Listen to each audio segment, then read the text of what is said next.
Everyone good morning মোৰ বিনিতা প্ৰচন্দ আপোনালোকক স্বাগতম জনাইছোঁ আৰু এতিয়া ৰাতিপুৱা 6:25 হৈছে এতিয়া আপোনালোকৰ ভিডিঅ' বনাম বুলি মই মোবাইলটো হাতত তুলি লৈছোঁ কাৰণ এঠাইলৈ যাব ওলাইছোঁ দেখিছে ৰেডি হৈ আছোঁ গা পা ধুই ধুনীয়াকৈ এতিয়া অলপ চাহ খাই কিনে ওলাওঁ ৰাতিপুৱা ওলালোঁ গৈ কিনে দেখুৱাই আছোঁ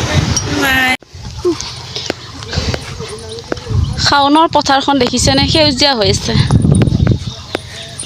শাওনৰ পথাৰত ভুই ৰোৱাৰ আমেজেই বেলেগ আমাৰ অসমখন কৃষি প্ৰধান দেশ হিচাপে এনেকুৱা খেতি কৰিলে কিমান ভাল লাগে ইয়াৰ গাঁৱৰ ভিতৰত আহি একদম সম্পূৰ্ণকৈ গাঁৱলীয়া হৈ গৈছোঁ আমাৰ ঘৰৰ গাঁৱত কিন্তু এইখন ভিতৰুৱা গাঁৱত আহি একদম গাঁৱলীয়া ফিলটো আহি গৈছে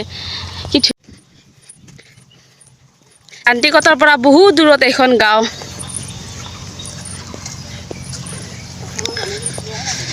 গাঁওখনৰ নাম কি জানা 3 নং হচঙৰ এই পথাৰখন চাওকচোন কি ধুনীয়া সেউজীয়া হৈ আছে খেতিবোৰ কৰিছে ৰাইজে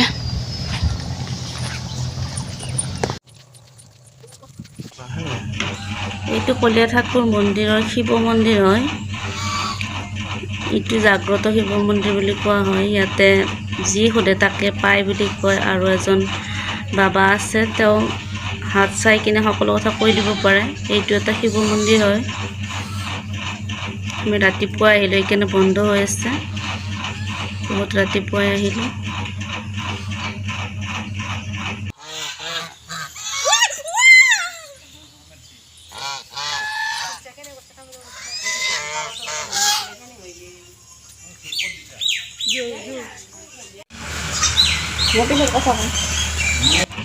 এইটো কলীয়া ঠাকুৰ বাবাৰ মেইন বিগ্ৰহ হয় এইটো 300 বছৰ পুৰণা হয় নিজে নিজে আৱিৰ্ভাৱ হৈছিলে সো ইয়াতে বহুত মানুহ আহে এইটো আশ্ৰম টাইপৰ ভাল লাগে নিৰল নিস্তব্ধ এইটো মহাদেৱ এতিয়া খুলিলে শিৱ মন্দিৰটো ইয়াতে সেৱা ল'বলৈ আহিলোঁ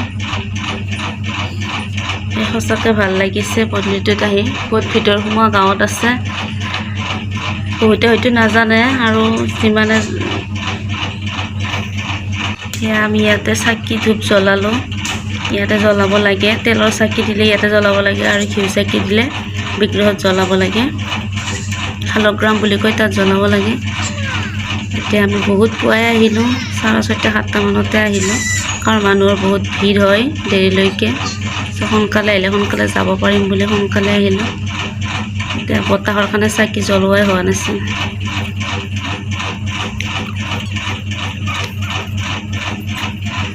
ভণ্টি আৰু বাইদেউ জ্বলাই আছে মোৰ লগত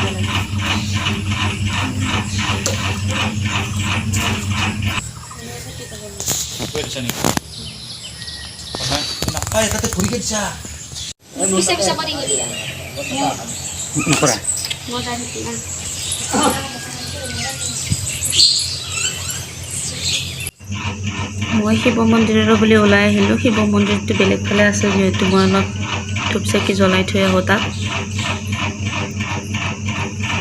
গৈ আছোঁ দুইটা শিৱ মন্দিৰে হয় এটা গছৰ তলত আছে আৰু এটা নতুনকৈ বনোৱা হৈছে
Babu mainnya ah.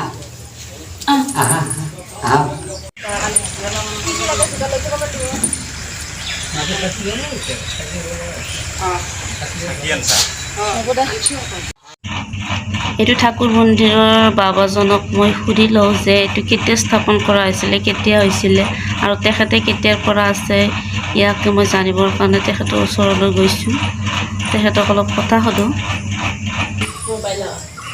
মোবাইলৰ ইউটিউব চেনেল এটা আছে, তাতে ভিডিঅ' কৰোঁ, সুধিবা বুলি ক'বচোন। এইটো কেনেকৈ আবিৰ্ভাৱ হ'ল অলপমান কৈ দিয়ক।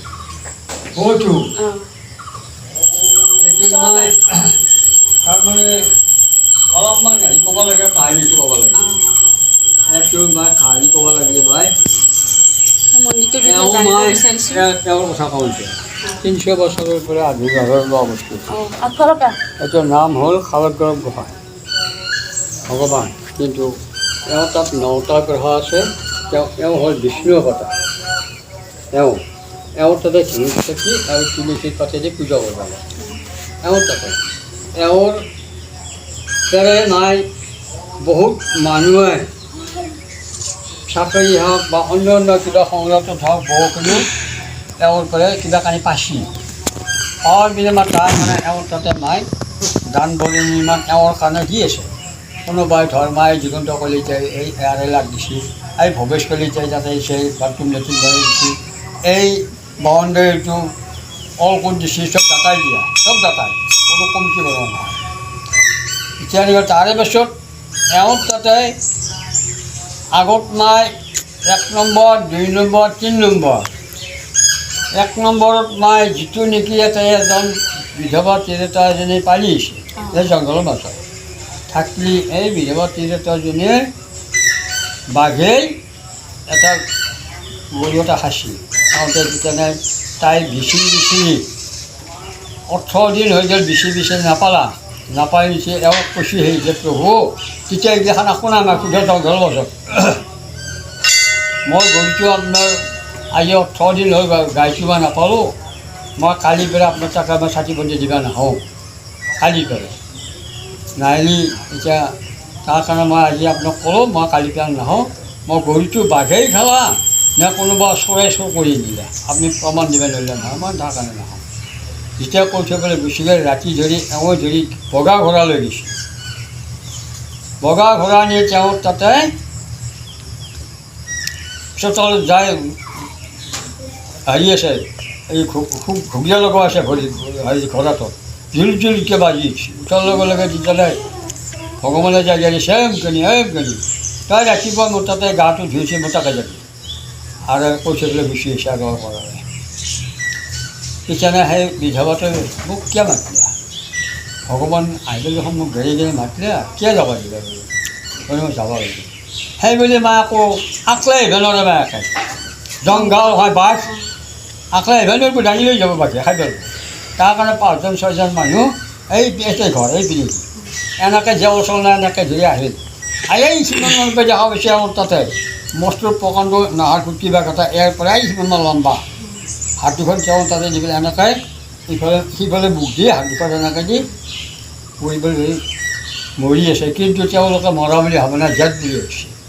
জেঠ বুলি ভাবি যে হুলে পেলাই আহি সেই কাষ পালে আজি নাই একো ৰাইজো যায়, নহ'লে যেতিয়া কাষ কৰি আহিছে দিলে আজি মৰি চৰণ বৰণ কৰে হৈছে। তাৰমানে এওঁই প্ৰমাণ দেখুৱাইছিলে যে বাঘে গৰুটো খাইছিল। তেতিয়ানে বিধৱাটোৱে তেতিয়ানে এওঁক আহি পালন কৰিলে। হৈ তেতিয়াৰ পৰাই আছে গেল সেইটো। তাৰে পাছত মাই ইয়াৰ পৰা মাই 2জন মানুহে ইয়াৰ পৰা 5 দিন চোৰ কৰি নিছে। 5 দিন যে চোৰ কৰি নিলে নি এজন আমাৰ মুক্তপুৰী চাহৰ দোকানী সৰু চাহৰ দোকানী তাতে বিক্ৰী কৰিলে। বিক্ৰী যেতিয়ানে কৰিলে এই যেতিয়াৰ পৰা সেই ঠিক দিহাত দি পেলাই তাৰ সৰু চাহখিনি ঘৰত লৈ যায়, তেতিয়াৰ পৰা তাৰ দোকানখন বিক্ৰীও কমি গ'ল, মালো নোহোৱা হ'ল। এনেকৈ থাকোঁতে ধৰি আৰু তাৰপৰা 3 দিন দি ঘৰত লগালৰ লগতে যিদিন যদি ঘৰত লগাইছে সেইদিন ধৰি শান্তি নাই ঘৰ খাব। জানো জেপতে জানো পচা পাইছে ধমে শব্দ কৰি থাকে। সেই যেতিয়া ধৰ্মৰ শব্দ কথা তেতিয়াই ৰাতি সি মানে ভগৱানক কোৱা নাই। তাৰ পাছত উপায় নাপায় ভগৱানে ক'লে যে তই মূৰ্তি নানি পেলাই ঘৰত লগাই আছা, আৰামছে ঘুমাই আছা, খুব কলকাতে দি থবি নহ'লে বিপদ হ'ব। এই মই 5 দিন খুলি আনি ইয়াতে ভোগে ভাতে দি 3 দিন অপাৰ কৰি 300 টকাও হৈছিল।